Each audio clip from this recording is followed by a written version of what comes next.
안녕하세요, 여러분. 2026학년도 대입 전형의 특징과 전망에 대해서 오늘 이야기를 할 교육청, 대전광역시교육청 대입지원단 소속 교사 오진혁 선생님이라고 해요. 오늘 여러분하고요, 대입 전형의 특징과 이해를 주제로요, 구체적인 내용들, 그 이야기 나눌 내용들은요, 2026학년도 첫 번째는요, 대입 전형의 주요 사항에 대해서 우리가 알아가고요. 두 번째는 대입 전형의 주요 특징에 대해서 이해를 할 겁니다. 그 다음에 2026학년도 모집 시기별 전형을 어떻게 이해하고 또 어떤 준비를 전반적으로 해야 하는지에 대해서 여러분과 함께 고민해 보고요. 2026학년도 대입 준비의 참고사항, 그러니까 이거는 뭐 도움이 될 수 있는 자료라든지 이거에 대해서 소개하는 시간을 이렇게 갖도록 하겠습니다. 그럼 본격적으로 우리 먼저 2026학년도 대입 전형의 주요 특징에 대해서 먼저 알아보도록 할게요. 모집 시기에 따른 대입 전형의 분류는요, 수시, 정시, 추가 모집 이렇게 세 개로 크게 구분할 수 있겠죠. 수시 모집에서는요, 학생부 교과 전형, 그 다음에 학생부 종합 전형, 그 다음에 논술 전형, 그 다음에 실기, 실적 전형 이렇게 나눠지고요. 정시 모집은 대부분이 수능 위주의 전형이죠. 그 다음에 실기, 실적 전형이 있고요. 일부는 학생부 교과 전형과 학생부 종합 전형이 이루어지는 대학도 있습니다. 추가 모집은요, 수능, 학생부 교과, 종합, 실기, 실적, 논술 제한 모든 전형이 전형이 이루어지게 됩니다. 모집 시기별로요, 복수 지원에 가능 횟수들이 제한이 돼 있어요. 예, 모든 대학을 다 원서를 내는 것이 아니라는 얘기겠죠. 9월 수시 모집에서는요, 최대 6회까지 이렇게 지원이 가능합니다. 그 전형 그 최대 6회인데요. 여기서 지금 제외가 되는 경우가 있어요. 그래서 전문대학, 그다음에 산업대학, 그다음에 특별법에 의해 설치된 대학들이 있는데요. 과학기술원이나 뭐 사관학교 이런 특수한 목적에 의해 설립된 대학들 같은 경우에는요, 이 전형 횟수 6회에 해당되지 않습니다. 또 수시 모집 지원과 관련해서 그 전형 횟수와 관련해서 질문이 많은 것들이요. A 대학에 나는 학생부 종합전형도 냈고, 논술 전형도 냈는데, 이거는 그러면 한 개의 횟수로, 카운팅이 되는 거 아닙니까? 이렇게 질문하는 학생들이 있어요. 예, 아니고요. 예, A 대학에 학생부 종합전형을 내고, A 대학에 논술 전형을 냈다면, 2회의 전형을 지원한 걸로 간주가 됩니다. 정시 모집은요, 가군, 나군, 다구별로 딱 한 번씩 이렇게 지원이 하게 되어 있습니다. 여기도 마찬가지로요. 전문대학, 산업대학, 그 다음 특별법에 의해 설치된 대학 및 각종 학교는 이 지원 횟수에 포함되지 않습니다. 이건 나중에 여러분들 제가 슬라이드로 또 안내를 해드리도록 하겠습니다. 복수 지원 금지 사항을 좀 더 면밀하게 이렇게 또 알아볼 텐데요. 수시 모집 대학에 예를 들어서 수시 모집을 내가 지원을 했는데요. 수시 모집 대학의 합격자, 그러니까 이건 최초 합격, 충원 합격 모두 다 포함입니다. 그러니까 등록 여부와 상관이 없어요. 상관이 없이 정시 모집과 추가 모집에 지원이 불가하다는 거 여러분들 꼭 유념해 주셔야 돼요. 그렇기 때문에 수시 모집에 합격이 됐는지 안 됐는지를 꼭 여러분들이 확인해 주시고 정시 및 추가 모집에 지원을 해 주셔야겠죠. 두 번째는 정시 모집입니다. 정시 모집에는 모집군이 같은 대학 또는 동일 대학 내에 군이 같은 모집단위 간의 복수 지원이 불가해요. 예를 들어서 가군이면 가군의 대학 소속된 대학과 학과 모집 단위를 여러분들이 지원해야 하는 것이지 가군에 있는 대학을 두 개 대학이라든지 두 개 모집 단위를 지원하는 것은 불가합니다. 그래서 가군, 나군, 타군 각 한 개씩만 지원을 해야겠죠. 정시 모집에 합격을 하고 등록을 포기한 경우에는요, 등록을 포기한 경우에는 추가 모집이 지원이 가능하지만요, 등록을 한 경우에는 당연히 추가 모집에는 지원이 불가합니다. 추가 모집과 관련해서 4년제 정시 모집 등록 포기자는 모두 다 지원이 가능하겠죠. 그 다음에 산업대학 및 전문대학 정시 모집의 합격자는 등록 여부에 상관없이 추가 모집에 지원이 가능하니까요. 예를 들어서 나는 정시 모집에 전문대학만 합격을 했다. 이런 학생들 중에 4년제 대학 일반 대학을 나는 꼭 가고 싶다는 학생들은 추가 모집에 지원이 가능하다는 것도 여러분 생각을 해 두셔야 합니다. 수시 모집의 이제 주요 일정이에요. 2026학년도 대입의 수시 모집의 주요 일정은요. 원서 접수 기간은 9월달이죠. 9월 8일부터 12일 중 3일입니다. 근데 원서 접수 기간이 왜 중요하냐면요. 여러분들 각 대학마다 3일 이상에서 자율적으로 원서 접수 기간을 설정하게 되어 있기 때문에요. 뭐 어떤 특정 대학 같은 경우는 11일 마감, 어떤 대학은 12일 마감, 그리고 11일 마감하더라도 시간이요. 16시, 17시, 18시 이렇게 마감 시간이 다른 경우도 상당히 많거든요. 여러분들이 원서 접수 수시 원서 접수 마감일을 시를 꼭 확인을 해 주셔야 합니다. 일시를 확인하지 않고 당연히 18시 마감이겠지라고 생각했다가 17시에 마감이 된 경우가 종종 있기 때문에 원서 접수 일시 마감 일시를 꼭 확인해 주세요. 그 다음에 전형 기간은 9월 13일부터 토요일부터요. 12월 11일 목요일까지 90일간 이루어집니다. 이 전형 기간에서 여러분들 특히 그 뭐 논술이라든지 뭐 이런 경우에요. 면접이라든지 이런 경우에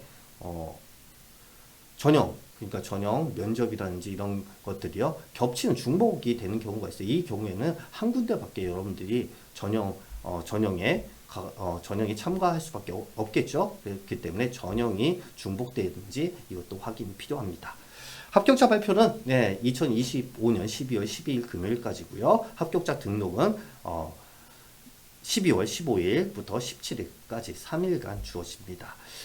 이렇게 합격자 등록을 했음에도 불구하고 수시에 미충원된 합격자 통보는요, 12월 23일까지, 그러니까 1차 추가 합격, 2차 추가 합격, 3차 추가 합격, 이렇게 추가 합격, 추가 합격을 홈페이지에 게재를 하고, 그 다음에 개별 연락하는 학교도 있습니다. 그러나 중요한 건 여러분들이 스스로 홈페이지를 통해 가지고요, 합격 여부를 1차, 2차, 3차 충원 합격의 발표일 날 꼭 확인을 해 주셔야 합니다.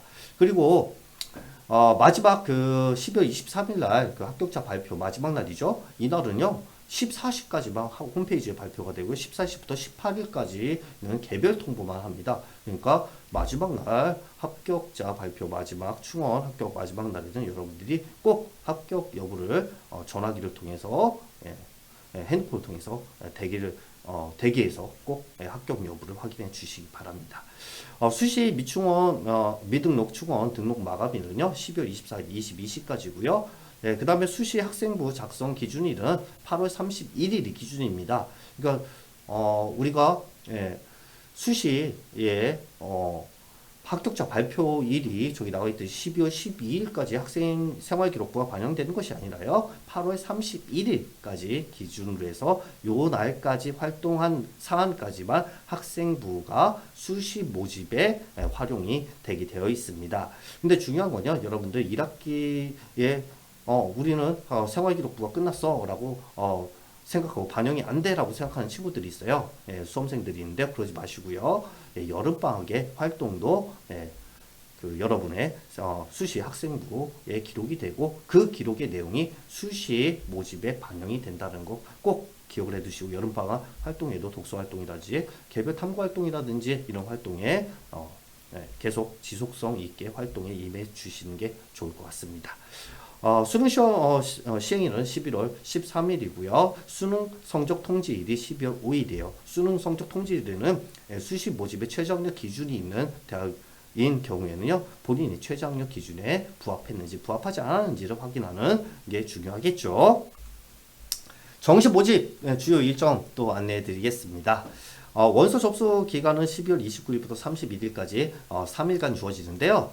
중요한 건 작년과 좀 다른 게 있어요. 작년에는 1월 달에 정시 모집이 이루어졌는데 올해는 12월 달에 정시 모집이 마감이 됩니다. 원서 접수가요. 그렇기 때문에 여러분들 특히 반수라든지 혹은 재수를 하고 있는 수험생 같은 경우에는 지원자 같은 경우에는 꼭 원서 접수 기간을 착각 없이 12월 31일까지임을 꼭 체크를 해 두셔야겠죠. 전형 기간은 군별 전형 기간별 별도 운영이 되는데요. 1월 5일 가군 같은 경우는 1월 5일부터 8일간, 그 다음에는 나군, 그 다음에 다군 이렇게 8일 간격으로 전형이 이루어집니다. 면접이라든지 이런 거겠죠. 합격자 발표는 2026년 2월 2일 월요일까지고요. 등록은 2월 3일부터 5일까지 3일간 이렇게 주어지게 됩니다. 정시의 미충원, 미등록 충원에 대한 추가 합격 발표겠죠. 추가 합격 발표는 2026년 2월 12일 목요일 18시까지 완료하게 돼 있고요. 이것도 마찬가지로 수시 전형과 마찬가지입니다. 예, 홈페이지 발표는 14시까지, 그 다음에 이후에 14시부터 18시까지는 개별 통보만이 가능하기 때문에요. 예, 정시 미등록 충원 마감일 날은 여러분들이 꼭 핸드폰을 가지고 대기를 해주시기 바랍니다. 정시 미등록 충원 등록 마감일은요 2월 13일 금요일 22시까지고요. 그 다음에 수능 정시 학생부 기준일은요 11월 30일입니다. 그러니까 12월이 아니라 11월 30일 기준에서 11월 31일까지 2025년 11월 31일까지 한 여러분의 활동 내용까지 정시에 반영이 됩니다. 그다음에 여기서 여러분들 2학기의 성적, 그러니까 내신 성적은 반영이 되지를 않아요. 근데 주의할 점이 있어요. 우리가 여러분들 정시의 2학기의 성적이 반영이 내신 성적이 반영이 안 된다고 해가지고요. 여러분들이 학교 내신에 소홀히 하는 경우가 있는데요.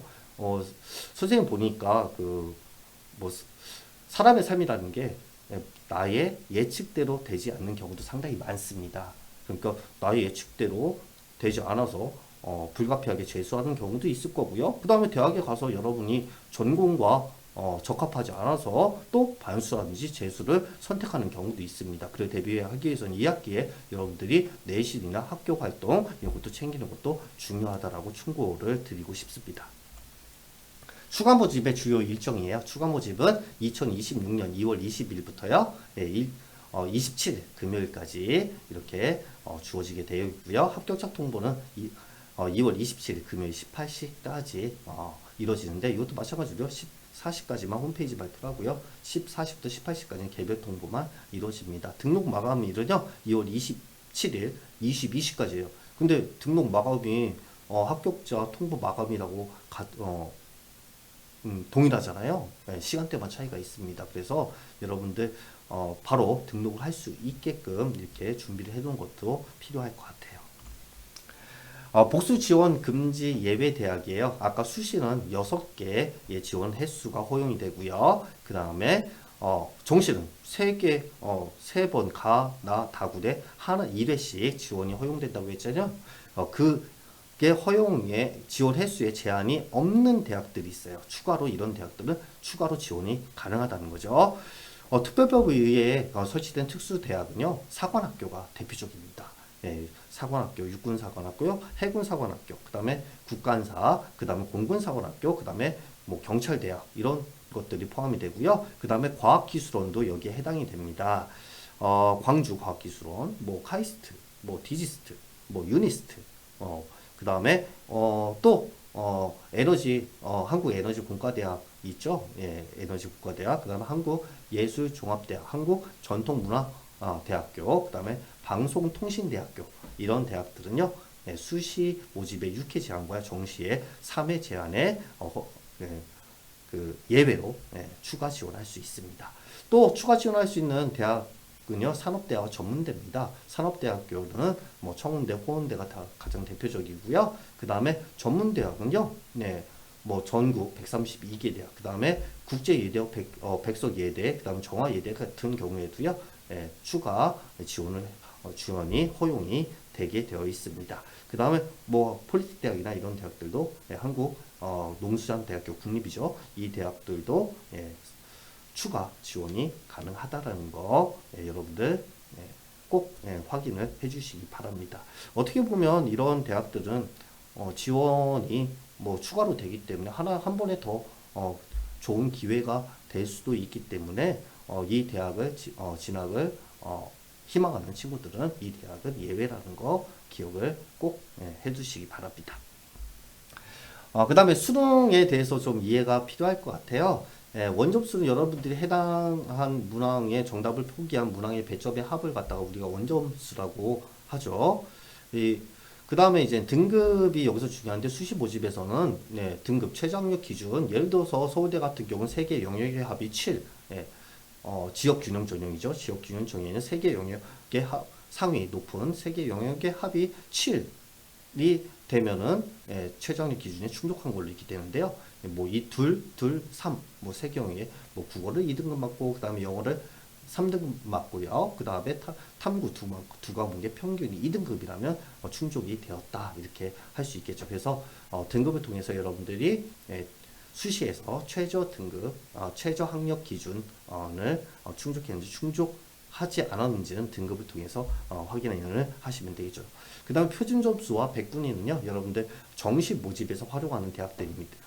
지표들인데요. 정시 모집에서 표준 점수를 활용하는 대학도 있고요. 백분위를 하는 대학도 있기 때문에 여러분들이 표준 점수를 활용하는 대학인지 백분위를 활용하는 대학인지를 확인하시고 본인의 수능 점수가 표준 점수가 유리한지 백분위가 유리한지 또 각 대학별로 확인하는 게 필요할 것 같습니다. 그 다음에 변환 표준 점수를 활용하는 대학들인데요. 탐구 과목 같은 경우에는 유불리가 발생할 수 있죠. 이 유불리의 차이를 교정하기 위해서 대학별로 변환한 점수다 이렇게 생각을 하시면 되겠습니다.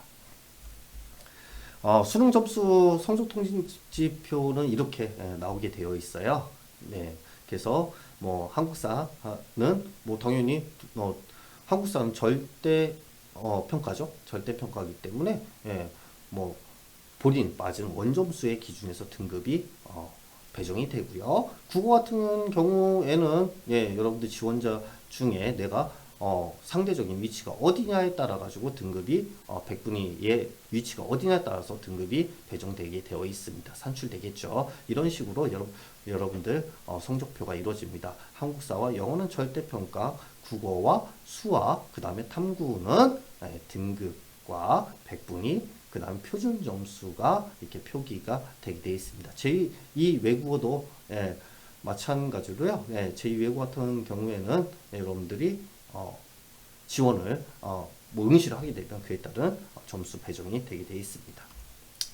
통합형 수능이 여러분 이제 그 도입이 된 지 꽤 되었는데요. 여러분들도 마찬가지로 통합형 수능의 세대가 되겠습니다. 통합형 수능은 인문계열과 자연계열 혹은 문과 소위 말하는 이과가 구분 없이 서로 융합형의 사고라든지 융합형 인재에 부합하는 뭐 이런 그 취지에서 도입된 수능을 뜻하는데요. 예를 들면 국어와 수학만 예를 한번 들어볼게요. 국어 같은 경우에는요, 국어에 공통 과목이 있고 선택 과목을 선택하게 되어 있는 거죠. 수학도 마찬가지입니다. 수학도 공통 과목이 있고 선택으로 뭐 확률과 통계, 그 다음에 기하, 뭐 미적분 이렇게 선택을 하게 되어 있는 구조로 되어 있습니다.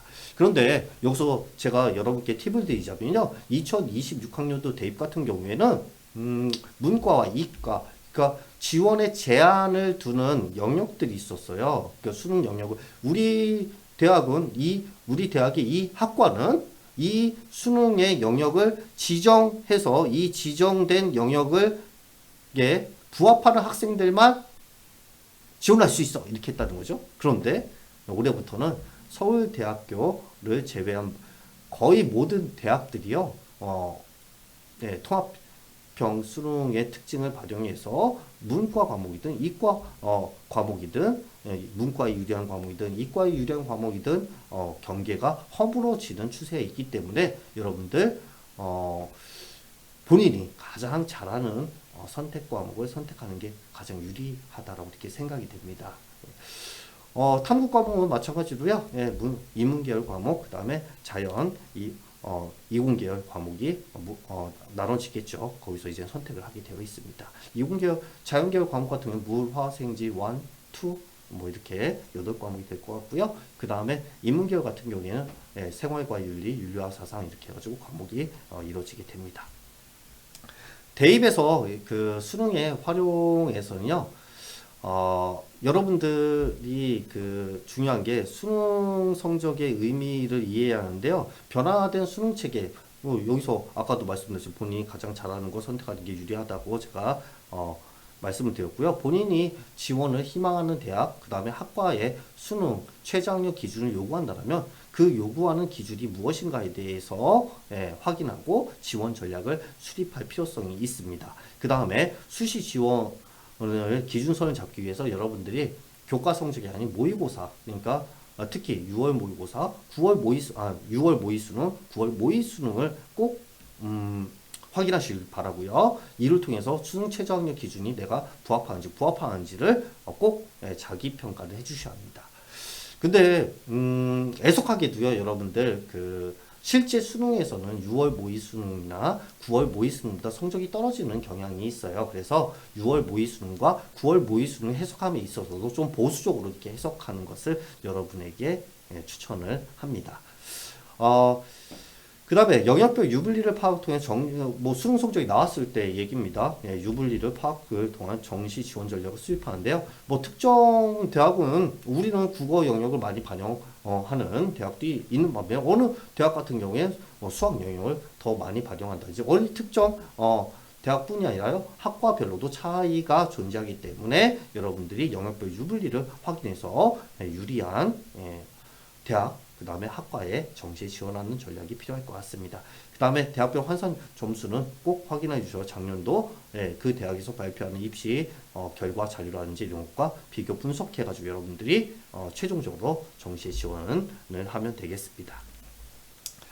두 번째 이제 컨텐츠입니다. 두 번째는 이제 2026학년도 대입 전형의 주요 특징에 대해서 본격적으로 알아보도록 할게요. 2026학년도 대입의 주요 특징은요, 여러 가지가 있는데요. 제가 몇 가지, 6가지 정도 이렇게 뽑아왔습니다. 첫 번째는요, 전체 모집 인원이 약간 증가했어요. 그 다음에 수시 모집 인원도 증가했습니다. 네. 그 다음에요, 두 번째는 사회통합 전형, 그러니까 기회균형과 지역균형 전형의 의무 선발 비율에 따른 모집 인원이 증가를 했습니다. 그 다음에 세 번째는요, 학교폭력 조치사항인데요. 작년까지는 자율 반영이었지만 올해부터는 학교폭력 조치사항이 의무적으로 각 대학들이 반영을 하게 됩니다.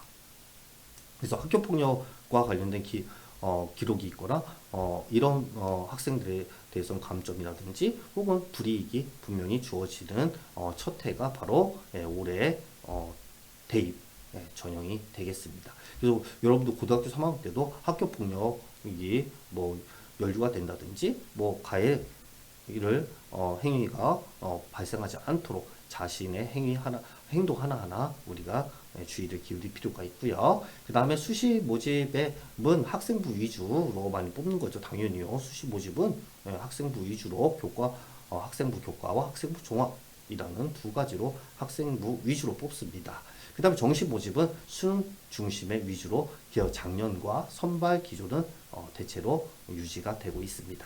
그 다음에 논술 전형의 모집은 소폭 증가했고요. 마지막은 의대 정원이 이거는 계속 얘기가 나오는 것 같아요. 의대 정원은 확대됐던 걸 다시 원상복귀하겠다 이런 얘기가 나오는데 아직 확정되지 않은 시점이기 때문에 지금 현행 기준에서 의대 정원이 증가되었다 이렇게 여러분께 말씀드리고요. 자율 전공 선택제가 확대돼서 무학과로 불리는 이런 자율 전공 선택제의 학과 모집이 늘어나고 있다는 것도 여러분들 확인 올해 2026학년 대입 전형의 주요 특징으로 정리할 수 있습니다.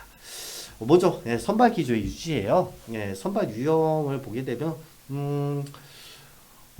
여기 나와 있듯이요. 학생부 교과는요. 교과 성적이 가장 중심입니다. 그 다음에 일부 교과 성적과 서류 이런 거죠. 서류 평가를 일부 들어가는데 여기는 출결이 반영될 수도 있고요. 그 다음에 과목별 세부 능력 및 특기 사항이 반영될 수도 있고요. 개인별 세특이 반영될 수도 있고 이렇습니다. 근데 학생부 교과는 교과 성적 그러니까 내신 성적이 주요 고려 사항으로 비율이 50% 이상 차지하는 전형을 갖다가 학생부 교과 전형이라고 합니다. 수능 최저를 적용시키는 대학이 있고요. 대학이 수능 최저를 적용되지 않는 대학도 있습니다.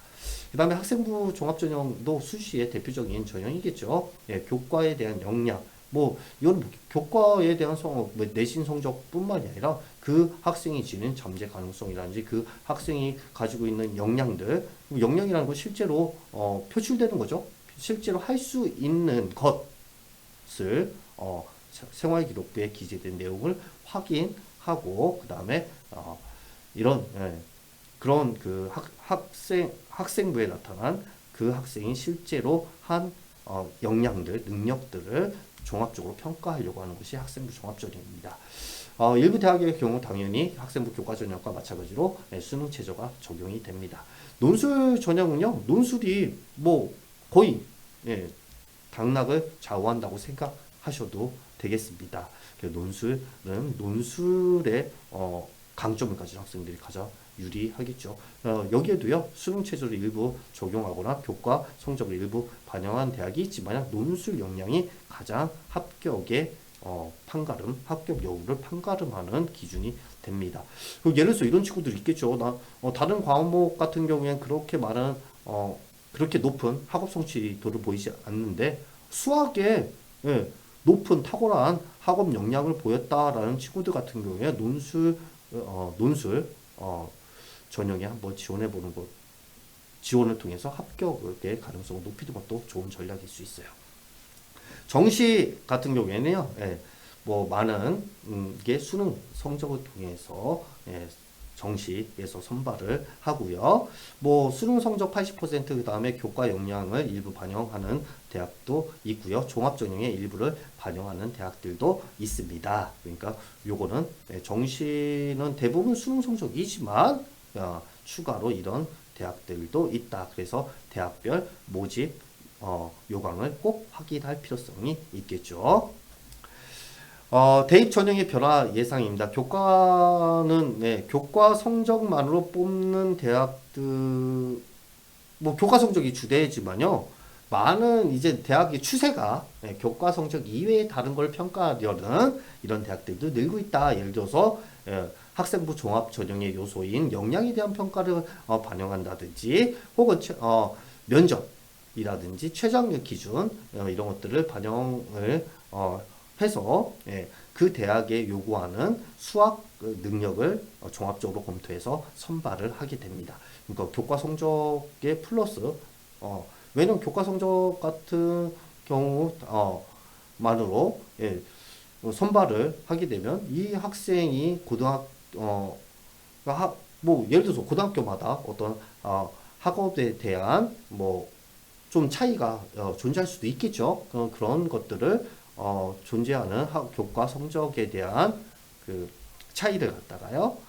이 학생이 정말로 우리 대학, 이 학과에 와서 수학을 정상적으로 할 수 있는지에 대한 여부를 기타 서류평가라든지 면접, 최저 기준을 통해서 추가적으로 확인한 다음에 선발을 하는 경우도 있으니까 교과 성적이 100%가 아니니까 이것도 마찬가지로 학생부 교과 전형도 여러분들 그 대학의 대입 전형을 꼭 확인해 주셔야 합니다. 최종적인 대입 전형을요. 종합 전형은요. 교과의 이수 현황의 중요도가 좀 상승하는 것 같아요. 왜 그러냐면 특히 서울권의 주요 대학들입니다. 서울권의 주요 15개 대학, 그 다음에 이런 대학들 경우에는 뭐 상위권의 학생들이 많다 보니까 지원자 A 학생, 지원자 B 학생의 뭐 과목별 세특이나 이런 게 별반 차이가 그다지 크지 않다라고 합니다. 그러면은 그 학생이 지닌 개인적인 특성에 대해서 평가해서 합격 여부를 판단하는 경우가 증가하고 있다는 거예요. 예를 들어서 공동교육과정이라든지 뭐 온라인 교육과정 이런 걸 통해 가지고 본인의 진로 개척, 진로의 도전 정신을 얼마나 발휘했는가 뭐 이런 것들이 중요하게 요즘 지표로서 활용되는 추세니까 여러분들 종합전형을 준비하는 학생들 같은 경우 종합전형을 고려하는 학생들은 공동교육과정이라든지 온라인 교육과정에 적극적으로 참여해 줄 것을 저는 권합니다. 그 다음에 면접의 반영 비율이 증가하는 대학들도 있습니다. 왜냐하면은 아까도 얘기했지만요, 종합전형의 생활기록부가 평준화되는 추세로 가기 때문에 면접을 통해서 이 학생이 진짜로 우리 대학에 와서 이 학과에 와서 수학을 정상적으로 수행할 수 있는지에 대해서 확인을 하는 이런 대학들이 반영 비율이 점차 증가하고 있다 이렇게 생각하시면 될 것 같아요. 그 다음에 논술 전형은 현재 대입보다 선발 비율이 약간 증가할 것으로 예상됩니다. 왜냐면 미래지향적인 교육의 방향이라는 게 어떤 정해진 답을 고르는 이런 인재보다는요 다양한 사고에서 답을 찾아가는 과정이라든지 이런 것들을 추구하는 경향이 강하기 때문에 논술은 조금씩 소폭이라도 선발 비율이 증가할 것으로 앞으로 예상이 돼요. 수능 같은 경우에 수능의 변별도가 소폭 이렇게 하락을 하고 있죠. 수능이 변별도가 그 소폭 이렇게 계속 이렇게 하락되다 보니까요. 내신 성적, 그 다음에 교과 성적을 반영해서 수능과 합쳐서 이렇게 선발하는 정시에서 선발하는 대학의 비중이 늘어나고 있다는 점. 그래서 여러분들 내신 성적 수능이라고 해가지고 여러분들 나는 수능만 잘 보면 대학에 갈 수 있다 이렇게 생각하지 마시고요. 학교 생활, 그다음 내신 성적 관리에도 충실히 임해 주시길 저는 권합니다. 2026학년도 전체 모집 인원의 증가와 수시 모집 인원의 증가, 모집 인원이 전반적으로 증가를 했어요. 2025학년보다 4,245명이 2026학년도에는 증가했습니다. 그래서 수시 모집 이렇게 보면요, 2026학년도에 수시 모집의 5학년도보다 2026학년도가 수시 모집의 비율 인원이 증가했고요. 정시 모집은 약간 전반적으로는 줄었습니다. 그래서 수시 모집에는 여기 나와 있듯이요, 0.4%, 그러니까 4,367명이 전체 모집 인원에서 증가를 했고요. 정시는 소폭 감소했어요. 122명, 그러니까 0.3%가 감소를 했다라는 겁니다. 그러니까 수시의 비중이 좀 더 늘어났다 이렇게 생각을 해주시면 돼요. 전체 모집 인원이 증가되는 원인으로서는 의대, 그 다음에 간호학과, 그 다음에 첨단학과라고 불리는 학과들입니다. 정책적으로 이런 학과를 정책, 우리 미래의 뭐 산업에 대한 먹거리라든지 미래의 신성장 동력이 될 수 있는 산업에 대한 학과를 신설하고 그 학과에 대한 지원, 정원을 늘린 영향으로 올해는 작년보다 2026년도 대입은요 모집인원이 약간 4,245명이 증가했습니다. 그런데 문제가 있어요. 여러분들 고등학교 3학년 현재 재학생들이요 4만여 명이 작년보다 증가했다는 거예요. 그래서 전반적으로 4,245명이 늘었지만 전체 모집 인원이 늘었지만 고등학교 3학년 학생들이 4만여 명이 증가했기 때문에 아무래도 경쟁률은 작년보다 높아질 가능성이 높아요. 그래서 여러분들 작년도 입시 결과를 분석할 때 좀 보수적으로 이렇게 여러분들이 해석하고 보수적으로 접근하는 것이 저는 필요하다라고 올해 여겨집니다. 그 다음에 권역별 모집 인원이 좀 차이가 있겠죠. 수도권과 비수도권의 비율이 좀 차이가 있는데요. 그러니까 이게 여러분들이 이렇게 보게 되면요.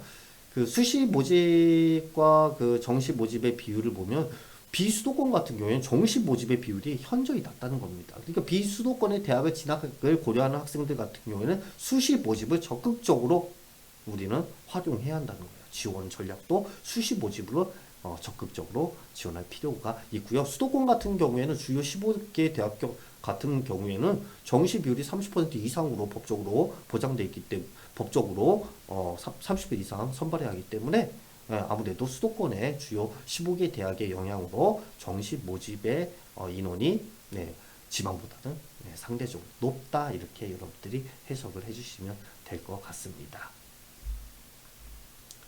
권역별로 이렇게 구체적으로 이렇게 살펴보게 되면요, 서울 같은 경우를 이렇게 보면 학생부 교과 전형의 비율이 14.8% 상당히 좀 낮죠. 대신 학생부 종합 전형의 비율이 높습니다. 지방보다 훨씬 높다는 거예요. 저기 보면 대전, 충청, 세종 이렇게 보게 되면요, 우리 지역 같은 경우에는 16.6%를 갖다가 종합 전형으로 선발하는데 서울에는 31.2%를 뽑는다는 겁니다. 그럼 서울에 진학을 고려하는 학생들 같은 경우에는 종합전형을 고려해 보는 것도 좋은 방법이겠죠. 이렇게 각 시도 권역별로 모집에 대한 학생부 교과를 많이 뽑는 대학, 학생부 종합전형 많이 뽑는 지역, 그 다음에 논술, 실기, 실적 이렇게 조금씩 차이가 존재한다는 거예요. 그래서 내가 진학을 희망하는 대학이 어느 지역에 있는지, 그 다음에 어떤 전형이 유불리가 있는지에 대해서 여러분들이 확인하고 그에 대한 대비를 지원 준비 대비를 할 필요성이 있습니다. 주요 전형별 모집 인원 비율 이렇게 다시 한번 이렇게 보게 되면 수시 모집에서는요, 그 학생부 교과 종합이 대부분이죠. 네. 그 다음에 정시 모집은 수능 위주가 가장 많습니다. 논술 같은 경우 수시 모집이죠. 4% 정도. 작년보다 모집비는 약간 증가한 거죠. 소폭이요. 그 다음에 수능은 소폭 감소했다라는 거. 네. 그 다음에 학생부 교과 전형도 소폭 감소했지만 학생부 종합 전형은 비율이 조금 약간 늘어났네요. 그 다음에 사회통합 전형의 모집 이론이 약간 이렇게 변화했는데요. 사회통합 전형이라고 대표적인 건 지역 균형 전형입니다. 우리 대전 지역은 수도권이 아니라 지방 지역이잖아요. 지방 지역이기 때문에 수도권 대학에서 지역 균형으로 뭐 학교장 추천 전형이라는 이름으로 혹은 지역 균형 전형이라는 이름으로 혹은 모범 뭐 추천 전형이란 이름으로 이런 이름들이 바로 지역 균형 전형의 모집 전형이라고 이렇게 생각하시면 되는데요. 이 모집 이론이 지역 균형 전형의 모집 이론이 약간 이렇게 감소를 했습니다. 그래서 181명 정도 이렇게 감소를 했고요. 그 다음에 기획 균형 전형이죠. 그러니까 우리가 법정으로 저소득 층의 자녀 지원자라든지요. 이런 지원자는 같은 경우 뭐 그 선발을 의무화하고 지원 자격을 그대로 유지. 근데 이 기획균형 전형도요. 각 대학마다 그 기획균형의 전형에 지원할 수 있는 기준이 달라요. 그 기준에 대한 확인도 여러분들이 필요할 것 같습니다. 근데 기획균형의 모집 인원은 전반적으로 이렇게 증가를 했습니다. 그래서 776명이 증가했다는 거. 그래서 본인의 어떤 그 기획균형 전형에 해당되는지 해당되지 않는지는 각 대학별 수시 정시 모집의 최종 전형을 확인을 해주셔야 합니다. 지역 인재 전형의 모집 인원은 이렇게 우리가 지역 균형하고요. 지역 인재 전형은 좀 차이가 있어요. 지역 균형 전형은 지방 학생들을 어떻게 해요? 수도권에서 지방 학생들을 모집하기 위해서 전형을 추진하는 것을 갖다가 지역 균형이라고 하지만요. 비수도권 같은 지역 인재 전형, 그 지역의 인재가 그 지역의 대학으로 진학하기 위한 정책적인 전형이라고 할 수 있겠어요. 뭐 지방 대학 및 지역 균형 인재 육성에 관한 법률에 의해서 시행이 되고 있고요. 이 지역 인재 전형 같은 경우에는 계속 모집 인원이 증가하고 있습니다. 모집 인원이 증가하고 있는데 뭐 특징이 있어요. 수시 모집이 계속적으로 증가하고 정시는 이 지역 인재 전형의 모집 인원이 줄고 있습니다. 그래서 지역 인재, 나는 우리 지역에 이 대학을 가고 싶다라는 학생들은 수시에 지원을 하는 게 유리하겠죠. 근데 유불리는 있습니다. 근데 대체로는 지역 인재 전형에 지원하는 학생들의 인력풀은 그 지역의 출신자만이 지원할 수 있잖아요. 그때 인력풀이 전국 단위의 학생들 출신 모든 학생들을 갖다가 지원의 자격을 주어지는 인력풀이 아니라 그 지역의 출신만 지원할 수 있기 때문에 대체로는 지역 인재 전형에 지원하는 것이, 만약에 내가 대전에 있는 대학에 지원한다 하면 지역 인재 전형에 지원하는 것이 다소 유리하다 이렇게 평가가 되는 만큼이에요. 지역 인재 전형을 적극적으로 활용하시는 것도 필요하다고 보여집니다. 그 다음에 학교폭력 가해 학생에 대한 조치사별 이렇게 변경이 있는데요. 여기 이렇게 보면 그 1호 이게 학교 폭력에 대한 어떤 조치가 이루어지면 1호는 서면 사과, 2호는 뭐 3호 이렇게 이루어지는데요. 1호, 2호, 3호까지는요.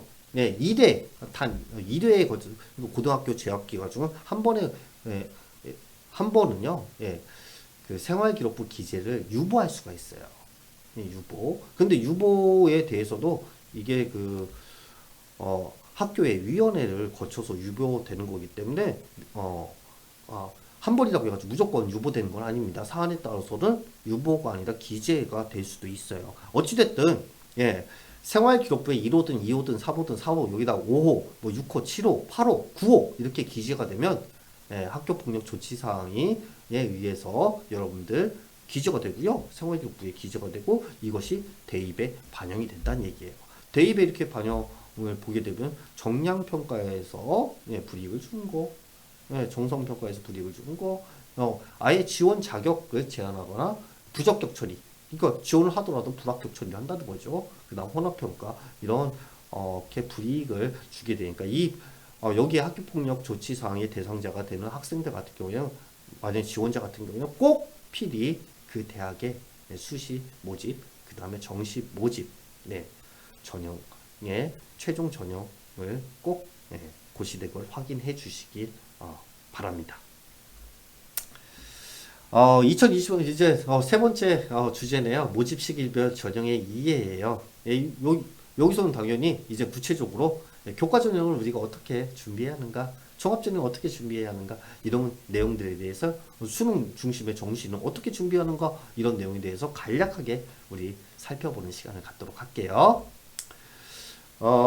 여기 아까 제가 말씀드려서 대입 전형별 대비 방안이라고 했는데, 교과는 교과 성적뿐만이 아니라 면접이라든지 이런 것들이 반영이 되고 있는데요. 최저학력 기준이 완화되는 추세라는 게 중요해요. 그러니까 최저학력 기준이 조금씩 완화되고 있다는 얘기입니다. 그래서 학생부의 등급도 우리 중요하죠. 네, 교과 그러니까 내신 성적이죠. 내신 성적도 중요하지만 최저학력 기준이 완화되는 만큼 수능에 대해서 최저학력 기준을 맞추려는 노력도 필요합니다. 그 다음에 면접을 대비하는 것도 필요하겠죠. 모든 학생들이 이 교과 전형에 지원한 학생들이 모두 다 최저학력 기준, 그 다음 면접을 준비하는 건 아닙니다. 왜요? 각 대학별로, 각 학과별로 전형을 하는 방법이 틀리기 때문이에요. 어떤 대학 같은 경우는 어떤 대학의 학과 같은 경우에는 우리는 교과 성적 100%, 그러니까 내신 성적 100% 선발하겠다 이런 대학도 있고요. 그래 100% 선발 1단계 선발하고 그다음에 최저학력 기준을 적용시키겠다 이런 대학도 있고요. 더구나 추가로 우리는 면접까지 보겠다라는 대학도 있을 수 있고요. 이거는 여러분들이 최종적인 전형을 확인을 하셔야 합니다. 그 다음에 그 종합전형은 좀 아까 제가 말씀드렸죠. 세특이 상향 평준화되고 있다라고요. 그래서 개인별 특성이 드러나는 이런 점이 합격에 상당히 큰 경쟁력이 되고 있습니다. 그래서 과목 이수, 그러니까 본인이 지원하는 학과의 전공 적합성과 일치하는 과목, 혹은 권고하는 과목, 혹은 공동교육과정이라든지 온라인 교육과정을 통해서 추가적인 과목 이런 걸 이수하거나 본인이 내 학과와 진로와 전공에 적합한 탐구 활동을 했다든지 이런 것들이 상당히 유리하게 작용하는 것 같습니다. 그 다음에 기초 학업 역량을 높이 보는 게 있어요. 왜 그러냐면 세부 능력비 특기 상황 이런 기록이 상향 평준화 되다 보니까 객관적인 지표로 이 학생의 차별성을 평가하기 위해서 어떻게 했어요? 내신 성적을 보다도 면밀히 검토하려는 이런 경향으로 종합전형이 선발하고 있다는 겁니다. 어떻게 보면 더 종합전형이 이제는요, 여러분들, 보다 더 체계적인 준비가 필요하다고 보여져요. 기초학업 영역뿐만 아니라 개별 특성, 개별적인 특성이 반영될 수 있는 활동, 그 다음에 과목 이수, 이거에 대한 준비, 그 다음에 추진이 필요하겠죠. 그 다음에 논술 같은 경우는 문해력과 비판적 사고, 서술 능력, 그 다음에 특히 이공계, 이과 계열의 진학을 하는 학생들, 수학이 가장 그 강력한 역량이라고 보여져요. 그래서 수학을 잘하는 친구들 같은 경우에는 논술 전형에 지원을 하는 것도 좋은 전략이 될 수도 있습니다. 논술 전형이 조금씩 소폭이나마 모집 인원이 증가하고 있잖아요. 그 다음에 논술 전형은 학생부 교과의 내신 성적이 아니라 수능 성적이 당락의 유불리가 아니라 가장 중요한 논술에 대한 성적입니다. 뭐 최저학력 기준이 있을 수 있겠지만요. 실기는 실기 준비에 최선을 다하는 지원 전략이 필요하고요. 수능은 학교에서 수능 준비가 가능하냐라고 되는데요. 여러분 이런 친구도 있어요. 학교에서 지금 재학생이라면 학교에서 선생님 저는 수능 준비 학교에서 공부가 잘 되지 않고요. 예. 그래서 학교에서 공부하는 것보다는 집에 가가지고요. 예. 새벽에 공부하는 게 가장 공부가 잘 되는 것 같아요. 이런 친구들이 있습니다. 그래서 이 친구들의 시간을 사용하는 걸 이렇게 보면요. 시간 관리를 보면요. 어떻게 하냐면 학교 와서 잡니다. 예. 뭐 저녁까지 해롱해롱 하고 뭐 이렇게 졸았다, 누웠다, 잤다 이럽니다. 그러면 그 학생이 계속 멍한 상태로요. 낮 12시간을 보내고요. 고작 공부하는 시간은 새벽에 2-3시간 공부한다는 거예요. 이 학생들 같은 경우에는요. 수능에서 높은 성적을 낼 수도 있겠지만 대부분의 경우에는 절대적인 시간이 부족해가지고 여러분들 수능에서 좋은 결과를 도출하지 않는 제가 본 경험적인 내용이니까 여러분들 학교 공부를 열심히 하는 것도 수능 준비에 중요한 요소라는 거. 그리고 그래서 공부하는 습관을 시간 관리를 자기 관리 역량이라고 하잖아요. 우리가 그런 자기 관리 역량을 발휘하고 그런 것들이 자연스럽게 또 학생부 관리로 이어지고 학생부 관리를 잘하고 그 다음에 학원 내신의 성적을 좀에도 올리려고 하는 학생들이 수능에서도 좋은 결과를 가져옵니다. 왜 그러냐면 우리가 수능 성적과 내신 성적 간의 이렇게 격차를 이렇게 분포도를 한번 비교를 해보게 되면 과거에는 내신 성적과 수능 성적의 차이가 급격히 벌어지는 극단적으로 많이 벌어지는 이런 결과도 분석 결과도 있었지만요. 근래에 지난 한 3년간의 근래의 결과를 보게 되면요. 수능이 좋은 학생들은 내신 성적도 그리고 학생의 학교 생활도 좋다라는 게 분포도에서 이렇게 보여져요. 그렇기 때문에 여러분들 수능 준비를 한다고 해서 학교 생활을 등한시한다라기보다는요. 이제는 뭐 전반적인 흐름이 학교 생활을 열심히 하는 인재가 수능 성적도 좋은 결과를 도출한다라고 생각하시고 수능 준비와 학교에서의 생활을 일치하는 이런 공부의 학습 습관을 가지는 것을 저는 경험적으로 여러분에게 추천드립니다. 학생부 교과 전형의 이해예요. 첫 번째 이제 구체적으로 이제 살펴볼게요. 학생부 교과 성적은 교과 성적이 중심이 되고요. 교과 성적이 50% 이상 반영되기 때문에 학생부 교과 전형이다 이런 이름을 붙이는 거죠. 그 다음에 수능 최저를 적용하는 대학, 그 다음에 적용하지 않는 대학이 있습니다. 그 다음에 면접을 또 추가로 하는 대학도 있고요. 그 다음에 학생부의 정성평가를 일부 반영하는 대학도 있습니다. 정성평가를요. 근데 두 번째 이게 중요한 게 뭐냐면 수능 최저학력 기준이 완화되는 추세라는 겁니다. 완화되는 추세. 그래서 과거에는 저는 수도권에 서울권에 이 대학을 내가 어떻게 가라고 최저 때문에 나는 이미 포기했어 이런 친구들이 있는데요. 이제는 수능 최저에 도전할 수도 있기 때문에 여러분들이 수능 최저 모의고사 때는 수능 최저에 충족이 되지 않는지 각 대학별로 여러분들이 분석할 필요가 분명히 있습니다. 그 다음에 중복 합격과요 충원율이 상당히 높은 전형이기도 해요. 그러니까 A 대학에 합격하고 B 대학에 합격하고 C 대학에 합격하는 경향이 높다는 겁니다. 예를 들어서 우리 지역의 지방 거점 대학인 충남대 같은 경우에 이 교과 전형의 중복 합격자 그러니까 이 학생들이 충남대학교만 합격하는 것이 아니라요 서울권에 뭐 수도권에 이런 대학도 추가로 합격하다 보니까요 중복 합격과 충원율 추가 합격이 상당히 많다는 거예요. 그래서 보통은 뭐 200% 이렇게 도는 대학도 있습니다. 모집 인원이 10명을 모집했는데 10명 그러니까 후보 추가 후보 20번 뭐도 합격을 되는 경우도 종종 있어요. 아니면 아예 더 넘어가는 경우도 있고요. 그래서 충원율이 상당히 높습니다. 그래서 안정적인 여러분들이 수시 지원 전략을 위해서는 학생부 교과 전형에 대한 가늠선을 여러분들이 마련해 주는 것도 중요한 그 지원 전략이거든요.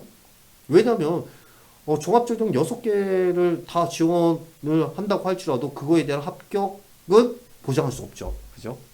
예. 나의 역량을 나는 그 학생부에 나타난 나의 역량이 나는 합격자라고 생각할 수 있지만 그 대학에서 평가하는 것은 다르게 평가할 수 있기 때문입니다. 그렇기 때문에 합격 여부를 장담할 수 없어요. 그래서 종합전형도 쓰지만요. 학생부 교과 전형을 통해서 내가 갈 수 있는 대학을 가늠자를 놓고 그 위에 학생부 종합전형 이렇게 지원을 하게 되는 게 일반적입니다. 일부 대학 같은 경우 서류평가, 아까 정성평가도 일부 대학 반영하는 대학도 있습니다. 최종적인 전형 요강을 꼭 확인해 주셔야겠죠.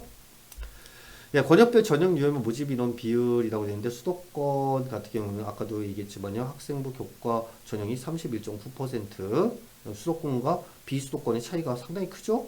비수도권은 67.7%, 학생부 교과를 상당히 많이 뽑겠죠. 그래서 내신 성적이 내가 좋다라고 하면은 비수도권 대학은 안정적인 지원 전략으로 우리가 판단이 될 수도 있겠죠.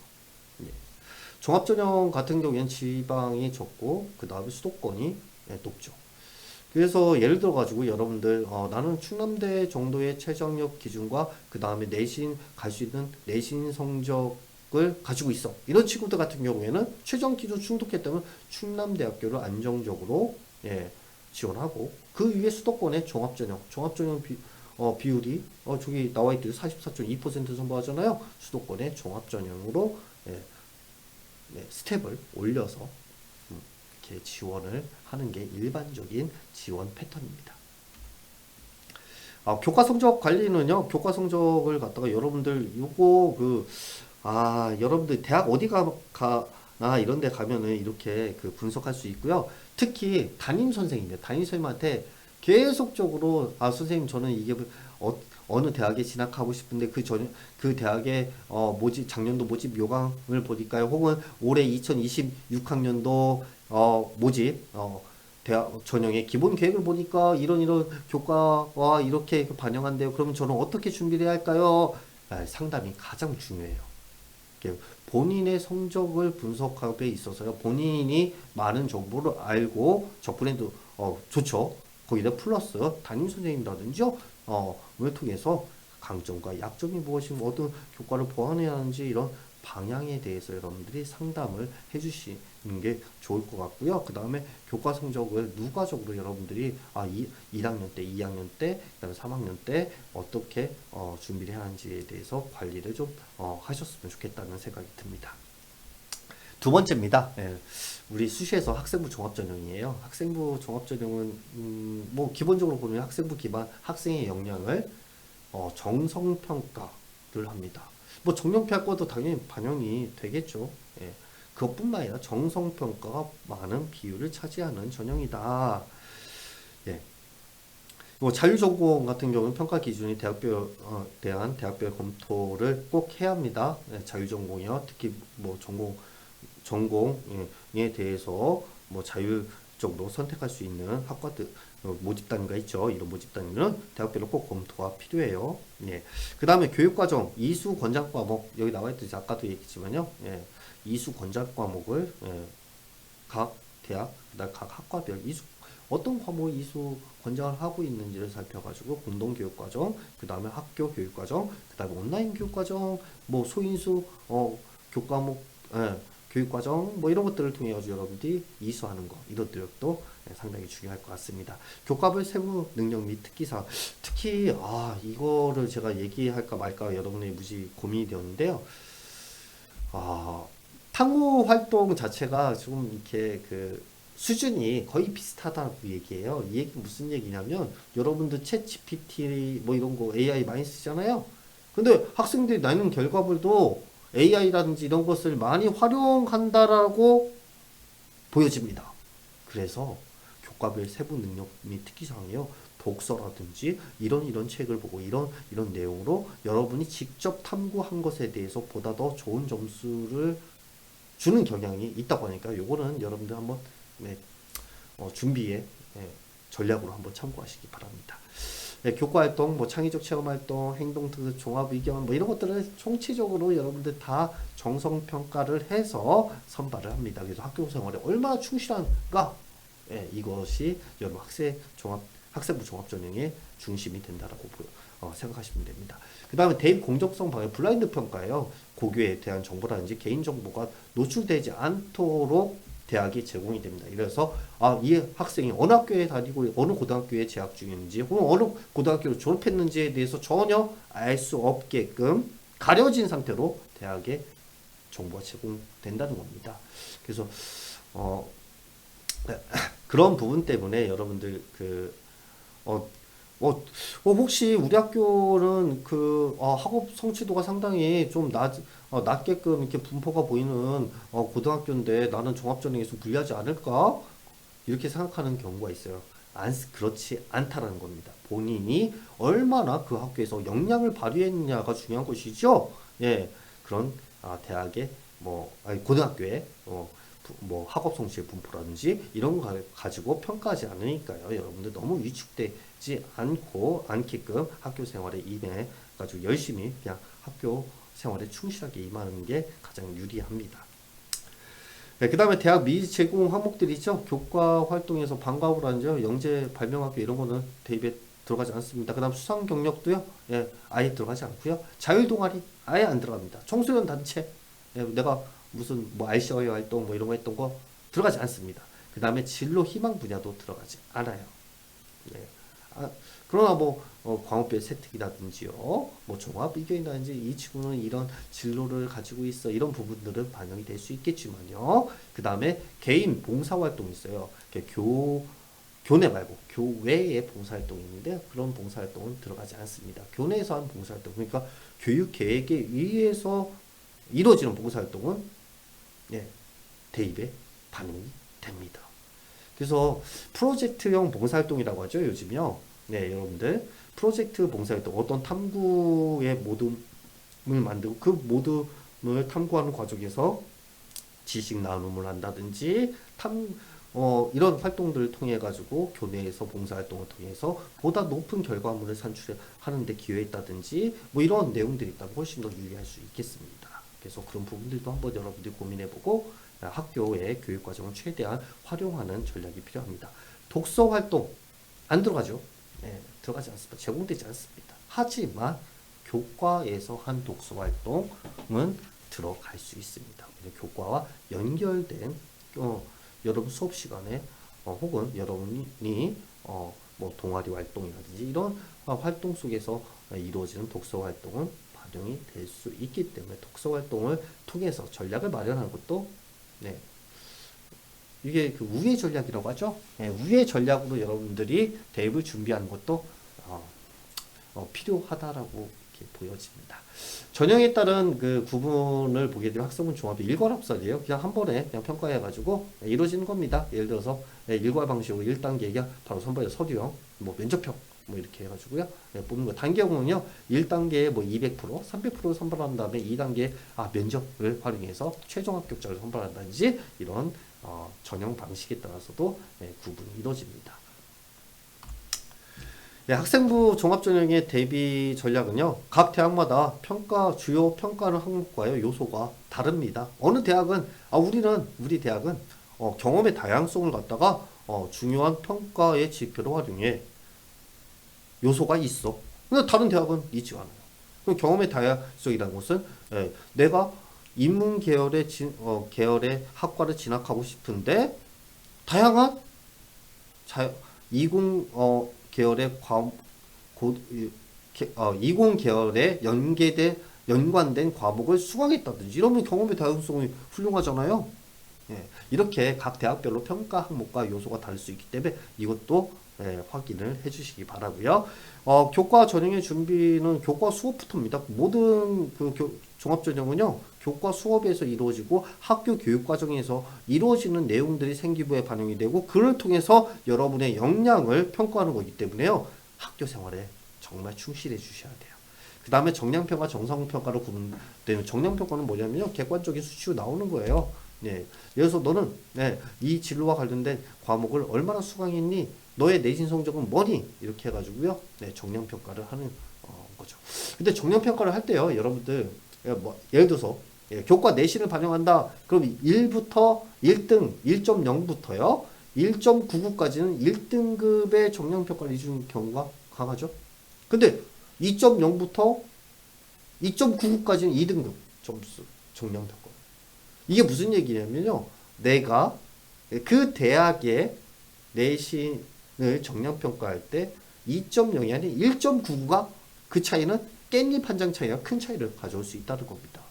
그래서 정량평가 어느 대학마다 반영하는 과목, 그 다음에 반영하는 교과목의 수, 그 다음에 이수 단위를 반영하는지 반영하지 않는지, 그 다음에 교과목별 반영하는 비율 이렇게 다를 수 있잖아요. 각 대학별로 여러분들이 유불리를 확인할 필요가 있어요. 정량평가를 대비하기 위해서도요. 그 다음에 정성평가.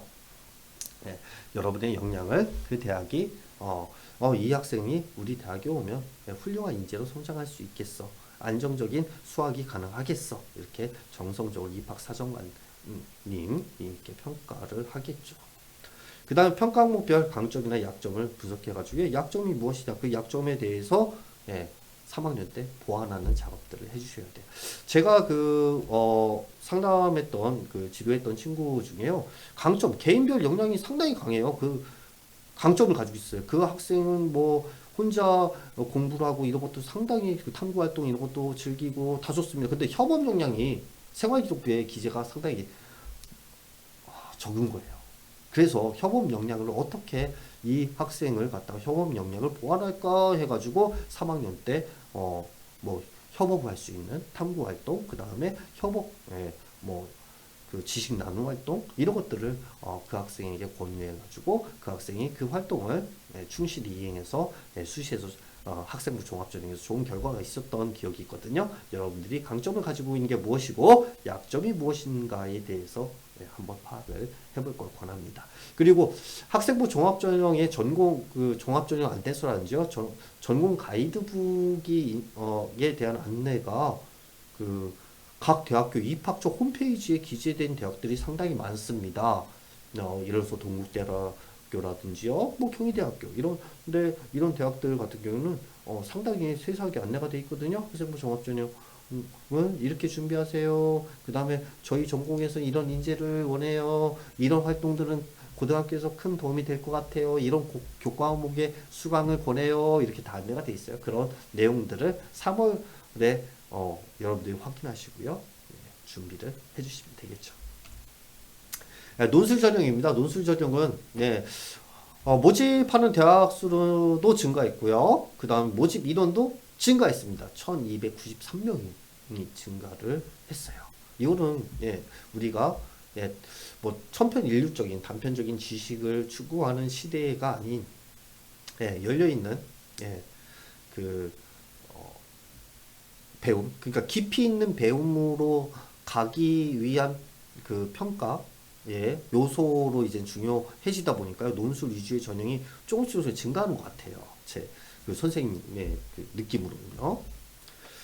논술 전형은 보면요. 통합적 문제 해결 능력을 평가합니다. 그 평가에 가장 적합한 평가 도구가 논술이겠죠.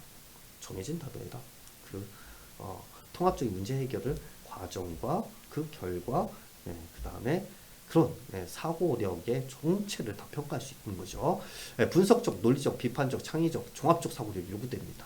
그 다음 근데 이게 중요해요. 고등학교 교육과정 내에서만 출제를 합니다. 고등학교 교육 이외에서는 벗어나서 출제를 하지 않아요. 그러니까 여러분들 고등학교 교육과정 범위, 고등학교 교육과정 이외에 무슨 더 높은 대학 수준의 논술 문제가 나오거나 이러지 않습니다. 그러니까 결국엔 뭐예요? 고등학교에서 학교 생활에서 학교 공부에 충실히 임했던 친구가 가장 유리하겠죠. 이것도 마찬가지입니다. 예. 그래서 여러분들 그 선행 영양 평가라는 보고서가 있어요. 각 대학마다. 그래서 대학의 선행 영양 평가 보고서를 보게 되면요. 거기에 전년도에 나온 논술 문제가 있고요. 논술 문제는 이런 교과에서 출제했습니다. 이렇게 안내가 돼 있습니다. 그런 부분들을 확인하면 좋은 정보가 될 수 있을 것 같아요. 그러니까 대학별 논술 유형별 적합성을 좀 판단해 보시기 바랍니다. 인문 같은 경우에는 언어 논술, 또 언어 논술 플러스 통계, 수학적인 수리력을 요구하는 거, 그다음 언어 논술과 아예 수학 계산 문제를 적용하는 혼합형, 그다음 영어 제시문. 근데 영어 제시문 많이 줄고 있는 추세인 것 같아요. 제가 보기에는. 자연은 수리 논술, 뭐 언어 논술, 수리 논술 이런 유형이 있습니다. 본인이 가장 유리한 게 무엇인지 대학별로 적합성을 한번 판단해 보시기 바라고요. 수능 최저 충족 학력 기준이 충족되는지 이거 당연히 고려해야겠죠. 아무리 논술력이 뛰어나도 최저 학력 기준 못 맞추면 당연히 합격이 불가하니까요. 경쟁률이 상당히 높습니다. 합격하면 그 학교에 등록하는 경향이 강합니다. 그래서 충원율이 상당히 낮은 게 특징이라는 거. 근데 이 논술전형을 잘 활용한 친구들 같은 경우에는 제가 경험적으로는 어떤 학생이 있었는데 그 학생은 다른 교과목보다 수학에 대해서 다른 교과목보다 수학이 좀 더 성적이 높았던 경향을 보였습니다. 이 학생에게 논술 전형으로 6개, 수시 원서 6개의 기회 중에 2개 정도는 쓸 것을 권했고요. 그래서 그 학생은 경북대학교에 지원을 해서 합격을 한 경우가 있습니다. 그 학생이 그 당시에 논술 전형을 지원하지 않았다면은 그보다 훨씬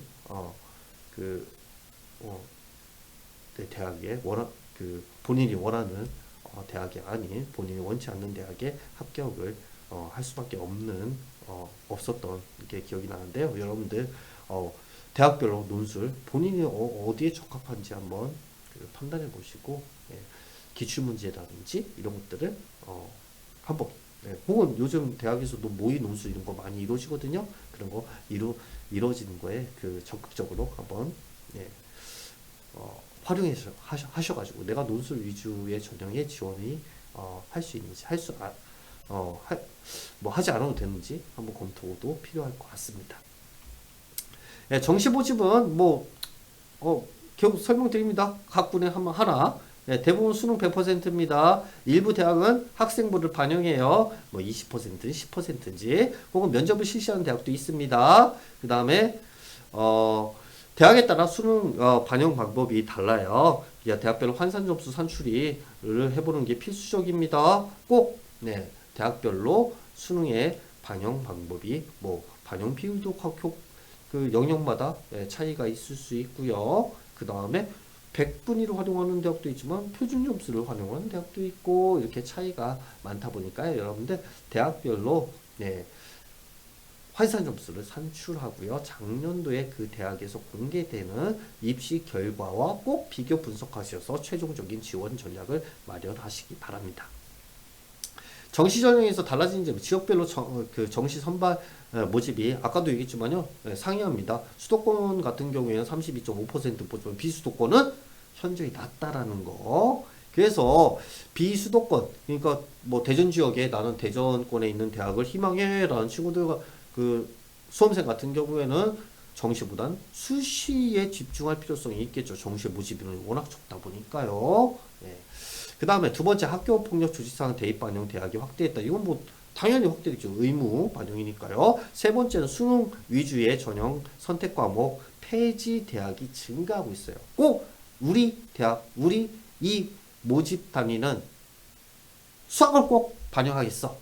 혹은 탐구에서 과학 탐구만을 반영하겠어. 이렇게 했는데요. 그게 아니라 이제는 그거를 폐지하고 높은 과목 그냥 합을 반영한다든지 이렇게 증가하고 있다는 거죠. 계속 이거는 지정 과목이 폐지되는 거는 일반적인 추세 같아요. 계속적으로 이제 폐지의 방향으로 갈 수밖에 없는 것 같으니까요. 여러분들 내가 특정 과목에 대해 지정 과목이 부담스러웠는데 수능을 난 그냥 포기해버리고 대입을 준비할래 이렇게 생각하지 마시고요. 여러분이 가고 싶은 대학에 기본계획 그 다음에 최종적인 예, 대입 기본 계획하고요. 최종적인 뭐를요? 예, 어, 전형 요강을 꼭 확인하시고 여러분들이 대입 전략을 마련해 주시기를 계속적으로 저는 강조합니다.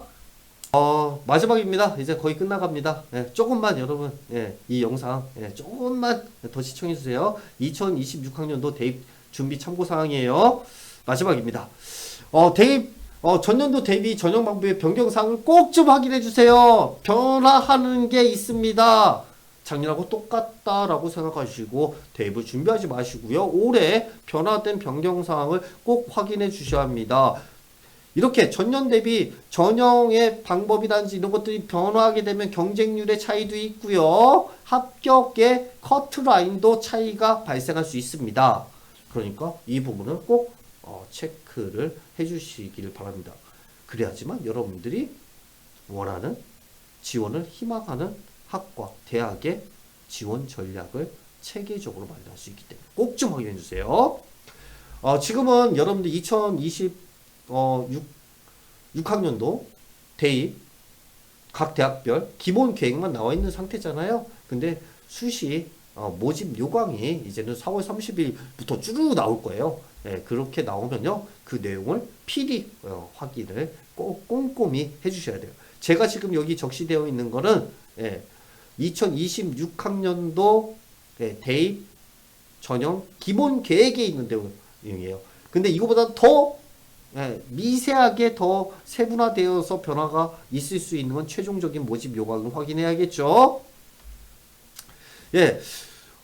여기는 수도권에 대한 그 작년도 변화 사항입니다. 뭐 고려대, 뭐 광운대 뭐 이렇게 나와 있죠. 여러분들 예를 들어서 고려대 같은 경우 전공 적합화 고른 기회 재직자 전형이 1단계 예전에 서류 100, 그다음 면접은 50%, 면접의 비율이 줄었어. 이렇게 변화가 있다는 얘기입니다. 그 다음에 성균대 관계 같은 성균관대 같은 경우에는 성균 인재 전형을 작년에는 그냥 일괄 선발이었는데 올해는 단계형 선발로 1단계는 서류 100, 2단계에서는 3에서 5배수로 뽑은 1단계에서 뽑은 인원을 대상으로 1단계 성적 70%, 그 다음에 면접을 30%를 반영해서 선발하겠다. 이렇게 바뀌는 겁니다. 우리 그 지역에 이제 지방 거점 대학이죠.